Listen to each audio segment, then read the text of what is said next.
Bonjour, je m'appelle Amine Ferjaoui, doctorant au Centre Borelli de l'Université Paris-Cité et également membre du Sogeti Labs. Dans cette vidéo, je vais présenter Corpex, un outil d'aide à l'analyse et à l'exploration d'un ensemble de documents, également appelé Corpus. Corpex, pour Corpus Exploration, est une application web qui permet la création ou le chargement d'un corpus de documents, son nettoyage et l'étude interactive et simultanée des termes et des documents. Cet outil s'appuie sur l'approche RBDeco qui permet de faire une classification croisée ou co-clustering en intégrant une information supplémentaire à la fois sur les relations sémantiques entre les mots et les similarités de contenu entre les documents. Ceci est réalisé à travers une régularisation multiplicative et bidirectionnelle qui permet de mieux encapsuler la structure sous-jacente des données textuelles. Notre outil se présente sous forme d'une application web légère et très facile à utiliser. L'interface est divisée en deux parties. Un panneau latéral pour charger les données et choisir les paramètres, et un panneau central pour explorer les résultats de façon interactive. Nous avons la possibilité de commencer une nouvelle analyse, ou bien de charger une analyse précédente sans avoir à relancer un co-clustering. Pour commencer une nouvelle analyse, nous avons le choix entre trois types d'entrées. Le premier est à partir de PubMed. On commence par saisir un mot-clé et le nombre de documents à charger, et par un simple clic, Corpex va faire une requête sur l'API PubMed et nous retourner les abstracts en lien avec le mot-clé choisi. Ensuite, le corpus sera nettoyé et converti en matrice documentaire pondérée par la TF-IDF. Cette matrice pourrait être ensuite sauvegardée pour être rechargée ultérieurement.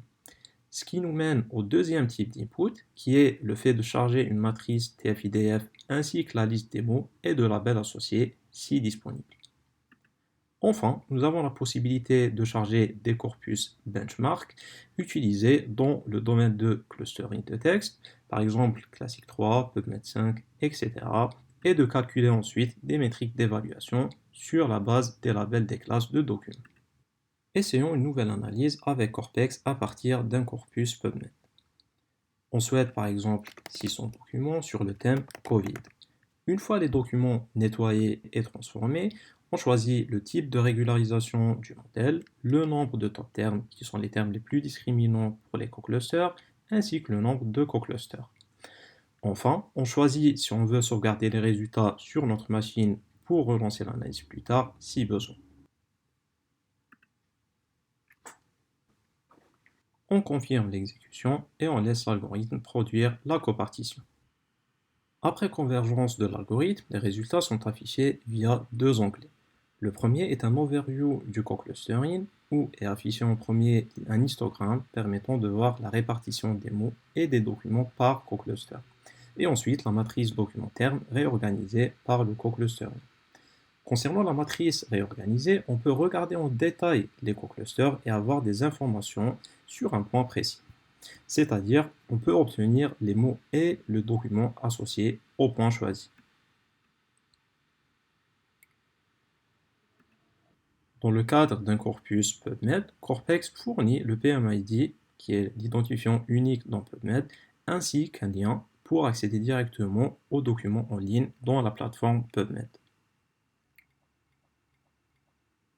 Le deuxième onglet, quant à lui, donne plus d'informations sur les topics ou co-clusters.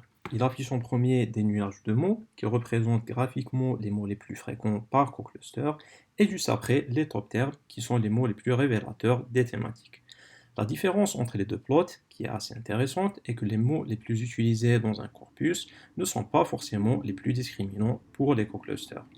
Les histogrammes pallient à cette limitation en se basant sur les fréquences pondérées par la TF-IDF. On arrive ainsi à la fin de cette démonstration. Je vous remercie pour votre attention.